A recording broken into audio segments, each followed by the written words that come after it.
What's up, YouTube? You join me at my workstation in my room where I do a lot of my work and editing when I'm at my house. Today I'm going to be covering a topic that I thought would be a good video for something that's been on my mind for a long time. And that was my work experience at Tesla in the factory as an employee. So my journey begins with Tesla on LinkedIn. I was reached out to by a recruiter from Tesla on LinkedIn, and we exchanged messages back and forth and wanted to see if I could possibly come on board as a technician in the EOL, which is the end of line for the factory. After submitting my application and seeing my work history, we began the onboarding process to get hired on at Tesla. Now, once we got through all of the onboarding process and the application, I got hired and immediately started my job the next day. Now, as somebody looking in on Tesla, thinking a job at Tesla would be awesome, like many other people, I was really happy to start and was nipping at the heels in order to start working there. Now, as somebody who has never worked in a factory before, it was a totally new experience for me, and one like nothing else I'd actually experienced before. It was a busy environment, a lot of noise, a lot of moving parts, huge factory, and I was excited. It was working with vehicles, and I was being one of the key elements to the success of the company, which was ensuring quality at the end of the line, fixing any problems that they might have, and so on. Contrary to popular belief, the EOL, the end of line, is actually in a tent outside of the factory in the back of Tesla. There just wasn't enough room to make the Tesla Model X and S, as well as the Model 3, all inside the factory. So a lot of the production, all of the production and end of line stuff for the Model S and X are inside, and they had to push us outside along with a few other steps in the process. So it did kind of suck when it did rain, but we did work through it and made it work. My time as an EOL technician there wasn't long, just a little over 8 months, and the reason I left was because I was actually moving to Texas. And at the time, Tesla was on a hiring freeze, meaning that no one could get hired, meaning I couldn't transfer because they'd have to hire somebody to fill my spot. So I'm like, you know, that's okay. I'll find something else in Texas, and that was that. Now, the day-to-day at Tesla was a little grueling. A lot of people don't know this, but employees at Tesla regularly work 12-hour shifts in the factory. Granted, they don't work as many days per week, but a 12-hour day working anywhere is kind of a lot. The more I worked at Tesla, the more I talked to people, and the more I found out that as an EOL technician, that's kind of the top position a lot of people aspire to work up to. A lot of people are on the line, working the same thing, putting on the same part, 12 hours a day, a lot of the times 5 days a week, and that gets boring after a little while. So having an EOL technician job was kind of a kind of at the top of the realm. So I was definitely lucky to have the opportunity to just start out as an EOL technician at Tesla. Being that Tesla isn't very old of a company and they're still trying to figure out all the kinks of how to actually function as a factory and build cars, there's a lot of misguided steps, a lot of things that they're still trying to iron out in the factory, and that's mainly the reason they have an end-of-line area for the factory. Because when you have a step in the process that isn't 100% perfect, it creates problems, and being on an assembly line, problems like that can quickly elevate that problem to a huge issue, and somebody's got to fix it before it leaves the factory, and that's the EOL. The Tesla plant was formerly known as NUMMI, and at NUMMI they produced Toyota products, and when it was owned by Toyota, they had an EOL as well. But their EOL, I believe, consisted of about 6 or 12 people total. And would you guess how many people are in the Tesla EOL? Try hundreds. Yeah, it's a lot of people. Continually trying to fix problems that may arise from a misguided robot on the assembly line. It could be anything from a human error to a lot of robots. A lot of problems that we would face on a daily basis is robots. They're used to doing one thing when the car's in one specific area, and if something's different in that whole spectrum of things, the Tesla robots will mess up and not put the right part in the right area and either break the glass or rip a seat, whatever it might be. So that's something that they were continually working through as a company. Now, being that Tesla was a newer company, they're trying to really elevate themselves in the automotive industry and really trying to take the market by storm with electric cars. They need a lot of personnel to be helping them achieve that goal. Tesla prided themselves on quote-unquote hiring the best that there was, and that just wasn't true. They're hiring people from anywhere, from any walk of life, with automotive knowledge or not. So that kind of creates different problems in the EOL, or anywhere in the factory for that matter.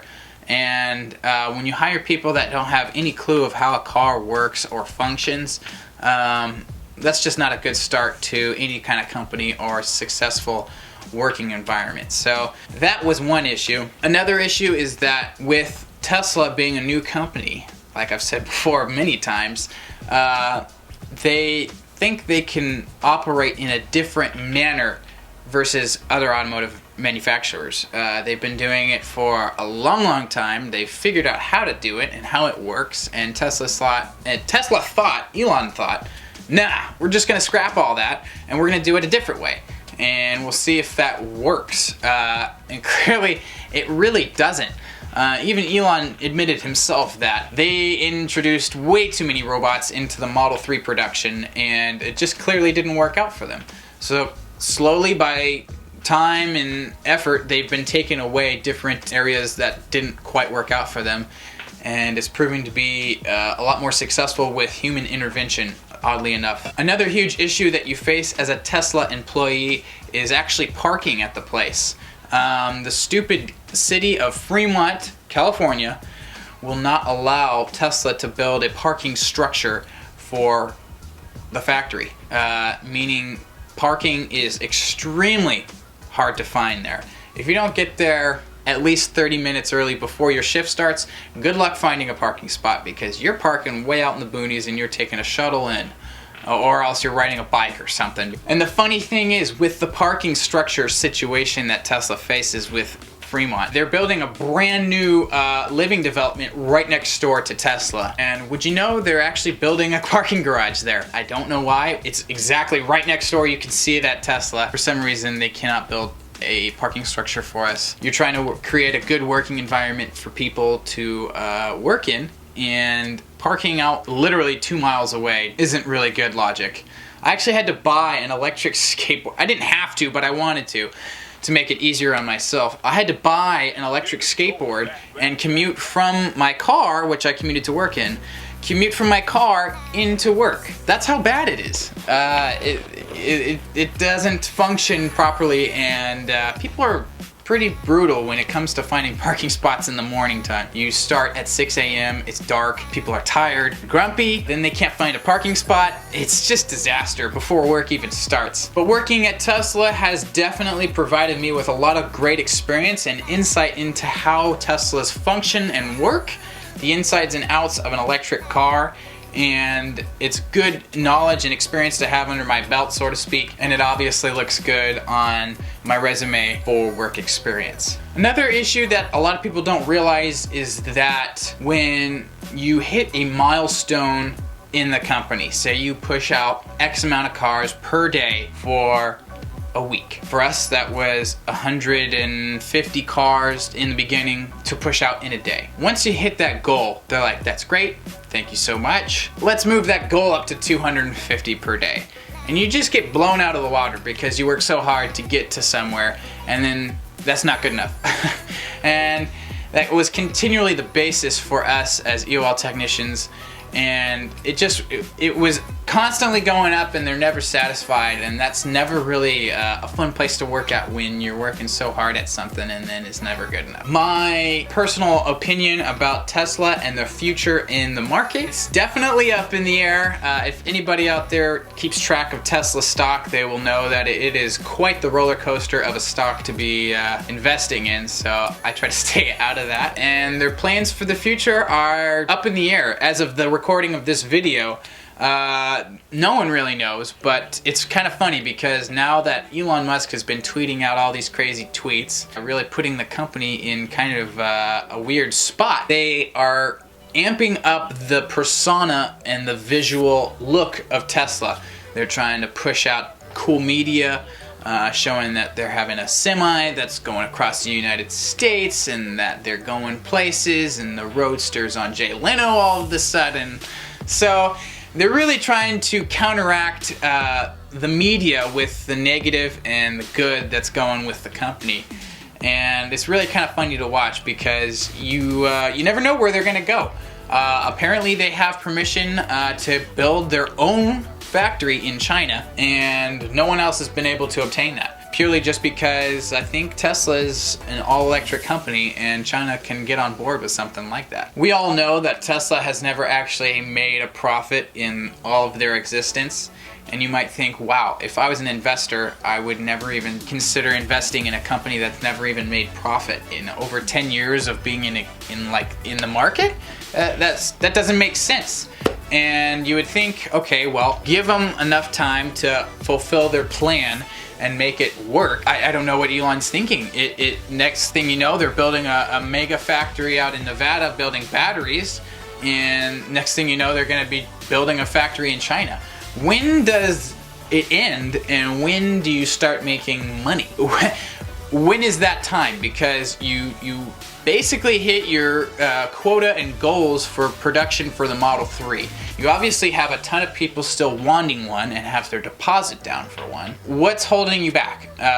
It just doesn't make any sense. Another useful bit of advice when thinking about possibly buying a Tesla or working at Tesla is that their quality. They're a new company and they're still trying to figure everything out, oddly enough. And so when you're buying a Tesla, you might think, what's the quality like? From working there, you see firsthand about how everything comes apart, how easily it goes back together, and how durable different products involved in the building of a car are. And I cannot say that they're the best made cars. That's definitely not the case. They're really cool. They're forward thinking. The design is impeccable. And that's their main selling point, really. That's all they have to go off of, other than they can go 300 plus miles on a charge and are really quick. Leave a comment down in the comment section below of what you think are the best made vehicles made by any auto manufacturer today. Me personally, it's hard to say because all cars now are definitely made to a budget number. They're made to a price, and cars of old were built to a standard, not to a price. I think of old Mercedes-Benz. If you've seen anything on my channel, you know I'm a big Mercedes-Benz guy. But Lexus and Toyota are ones that definitely spring to mind and scream quality and reliability. Yeah, you might say they're playing it safe, but hey, if it doesn't work out for another company, Lexus, Toyota won't do it.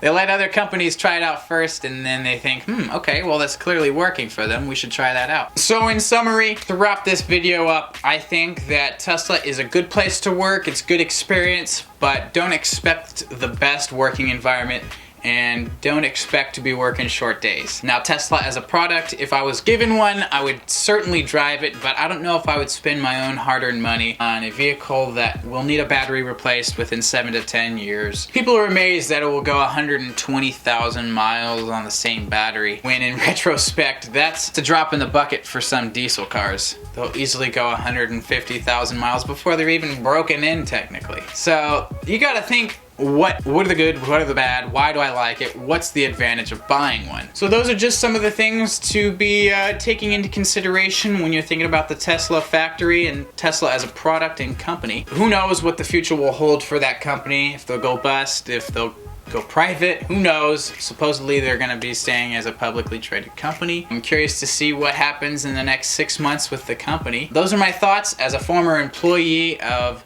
Tesla. Thank you so much for watching, and I'll see you guys next time.